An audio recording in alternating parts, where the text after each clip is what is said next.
L'année 2012 a été marquée par ce que les médias ont baptisé la crise étudiante. La question de la hausse des frais de scolarité a suscité bien des controverses. Plusieurs estiment que l'éducation devrait être complètement gratuite du primaire à l'université. D'autres croient que la gratuité scolaire est un idéal farfelu qui ne tient pas compte des réalités. Il y en a même certains qui pensent que la gratuité scolaire, c'est même pas quelque chose de souhaitable. Quoi qu'il en soit, des milliers d'étudiants et d'étudiantes ont fait la grève en arborant le fameux carré rouge. Je pense que tout le monde sait de quoi il s'agit. Le printemps et le début de l'été ont été ponctués par des manifestations regroupant au son joli des casseroles, non seulement des étudiants et étudiantes mécontents, mais aussi des milliers de personnes désireuses de changer la société en profondeur. Chose curieuse, la question a été pratiquement écartée des débats électoraux. Et pourtant, la confrontation entre les étudiants et le gouvernement a joué un rôle déterminant dans le déclenchement de la présente campagne électorale. Nous aimerions entendre ce que les candidats et candidates de la circonscription de Lévis ont à dire là-dessus. 2 minutes chacun. Alors, je vais maintenant céder la parole à Mme Valérie Guillotot de Québec solidaire. Oui, alors, c'est le sujet qui m'enflamme à chaque fois.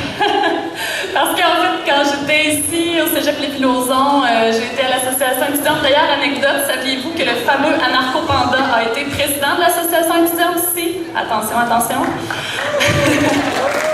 Et je peux vous dire, je peux vous dire qu'on en a vu des sommets, hein? C'est pas le premier que vous proposez.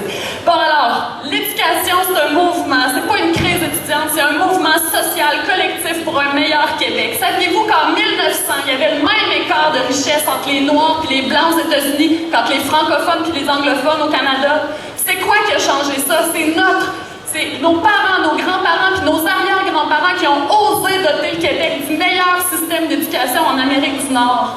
C'est le meilleur parce que tout le monde peut y avoir accès. Même les petits garçons, les petites filles de Hochelaga-Maisonneuve qui n'ont pas eu de chance dans la vie, ils sont capables de rentrer à l'université puis ils peuvent le faire. Puis ça, c'est ce qui a fait qu'aujourd'hui, on a une économie comme on a puis dont tout le monde se vante. C'est parce qu'on a des travailleurs qui sont compétents, qui sont qualifiés, puis il y a du monde de partout dans le monde qui viennent dans nos universités parce qu'elles sont bonnes, nos universités. Elles sont excellentes, puis on en est fiers.